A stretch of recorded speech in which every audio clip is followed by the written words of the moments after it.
This call is now being recorded. Mi nombre es Enia Isabela García Camargo, somos estudiantes de Administración en Seguridad y Salud en el Trabajo de la Corporación Universitaria Minuto de Dios. Mis compañeros son Juan Sebastián Páez Meléndez, Ingrid Rodríguez Pacheco, que en estos momentos no puede presentarse por motivos de salud.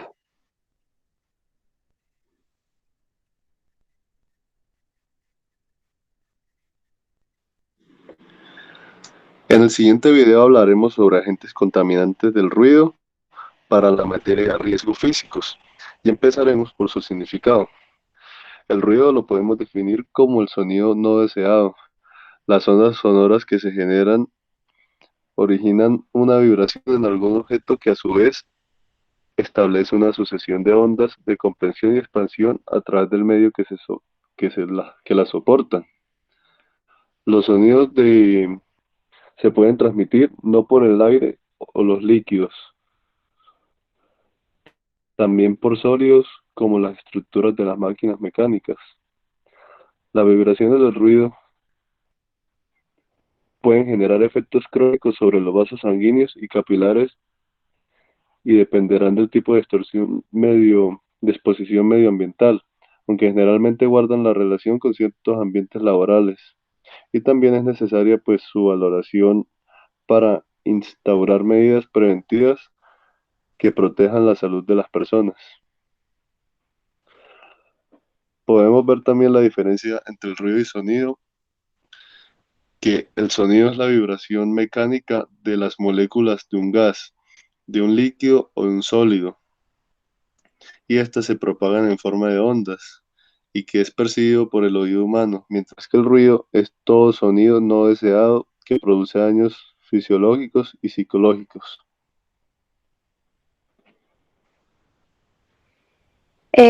También tenemos la frecuencia.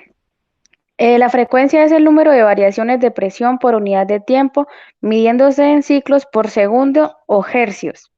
Los ruidos generalmente están compuestos por variaciones de presión de diferentes frecuencias. El sistema auditivo humano está capacitado para oír sonidos de frecuencias comprendidas entre los 20 hercios y los 20.000 hercios. Infrasonido y ultrasonido. Los infrasonidos son aquellos sonidos cuyas frecuencias son inferiores a 20 hercios. Los ultrasonidos, en cambio, son sonidos, cuyas frecuencias son superiores a 200.000 hercios.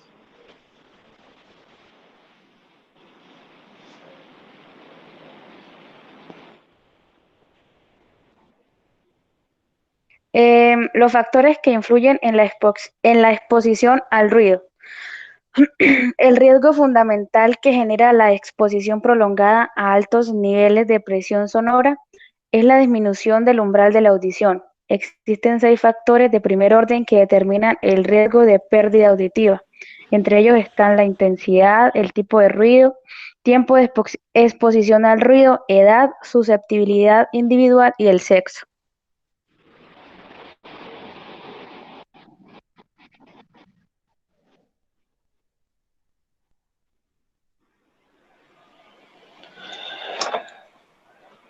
También este efecto se puede percibir con las maquinarias de construcción, como lo es el nivel del ruido de fondo. Se midió por bandas de octava entre 125 hercios y 8 kilohercios, tomados del punto central del espacio de trabajo. El procedimiento para la medición es la recolección de la información que se realiza midiendo el nivel del ruido de cada máquina en posición de uso. El tiempo de medición es de 10 minutos por cada punto y fue establecido para ser considerado suficiente para tener variaciones significativas en la misma medición, sin ignorar el Congreso Iberoamericano de Acústica, de las recomendaciones y normativas relacionadas, y asimismo este realizó una encuesta como herramienta de soporte a las conclusiones evaluadas de los problemas y la afectación en los trabajadores. Los instrumentos de medición empleados cumplen con las especificaciones técnicas exigidas por la normativa.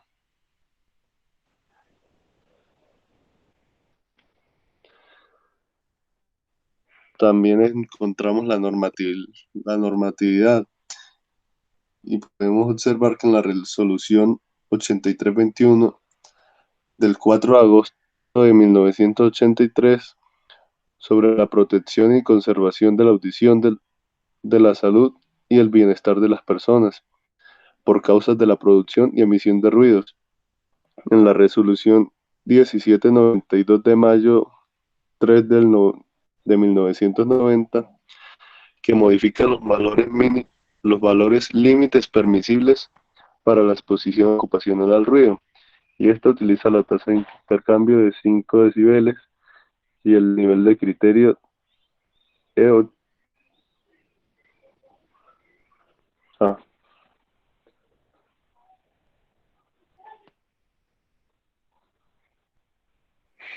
Efectos del ruido en la salud de las personas.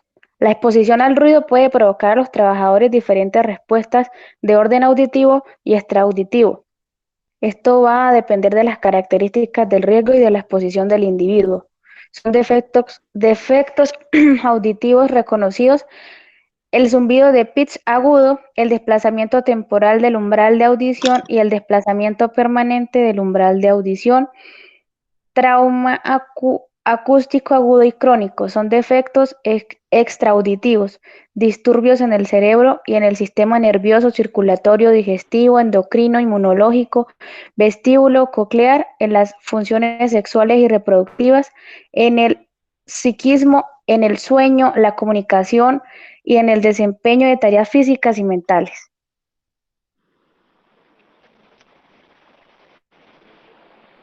¿Qué se debe hacer?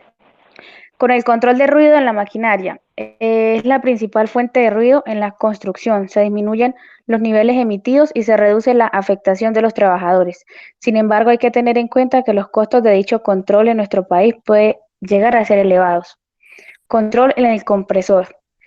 En esta máquina se halló que el nivel de ruido varía si la tapa que recubre el motor se encuentra abierta o cerrada. Para el control de esta fuente se propone un recubrimiento en todo el compresor, excepto en las rejillas de ventilación y escapes de aire.